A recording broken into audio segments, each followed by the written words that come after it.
So hello friends, welcome to VR study. इस video में हम देखने वाले हैं क्लास 9th विज्ञान से जो आपका चैप्टर 4 है परमाणु की संरचना। उससे एग्जाम में कौन कौन से क्वेश्चन आते हैं और कैसे एग्जैक्टली तुम्हें पेपर में लिख के आना है। तो यहाँ पर हम पहले शॉर्ट क्वेश्चन देखेंगे, नेक्स्ट वीडियो हम लॉन्ग क्वेश्चन देखेंगे, ठीक है। तो सबसे पहले हम स्टार्ट करते हैं 1 मार्क्स वाले क्वेश्चन से, जो कि बहुत इंपॉर्टेंट है।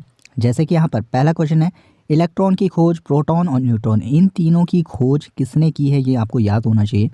जैसे इलेक्ट्रॉन की खोज थॉमसन, प्रोटॉन की रदरफोर्ड और न्यूट्रॉन की चैडविक। अब इसके बाद नेक्स्ट इंपॉर्टेंट क्वेश्चन है, समस्थानिक किसे कहते हैं। तो ऐसे तत्व जिनके परमाणु क्रमांक समान परंतु परमाणु भार या द्रव्यमान संख्या भिन्न भिन्न होती है, समस्थानिक कहलाते हैं। तो ये सिंपली तुम्हें इस तरीके से इसका डेफिनेशन लिखना है, ठीक है। इसको नोट ज़रूर कर लेना है, ये दोनों बहुत इंपॉर्टेंट है। इसके नीचे होता है संभारिक, ये समस्थानिक संभारिक दोनों इंपॉर्टेंट है। ऐसे तत्व जिनके परमाणु भार समान परंतु परमाणु क्रमांक भिन्न होते हैं, संभारिक कहलाते हैं, ठीक है। यानी कि परमाणु क्रमांक तो सेम रहेगा, ठीक है, परमाणु भार अलग अलग होगा तो वो समस्थानिक, और अगर परमाणु भार ही समान होगा तो संभारिक, ठीक है। जैसे कि इसके एग्जाम्पल भी तुम लिख सकते हो। जैसे संभारिक में होता है कैल्शियम और आर्गन।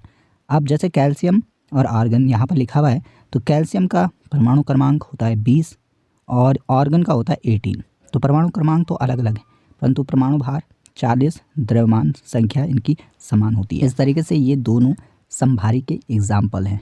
इसके बाद चौथा इंपॉर्टेंट टॉपिक इस चैप्टर से आता है, इलेक्ट्रॉनिक विन्यास करना। ये भी काफ़ी इंपॉर्टेंट क्वेश्चन है क्योंकि ये 10th में भी आता है। जैसे सोडियम हमारे पास दिया हुआ है, तो सोडियम का परमाणु क्रमांक होता है 11, तो 281।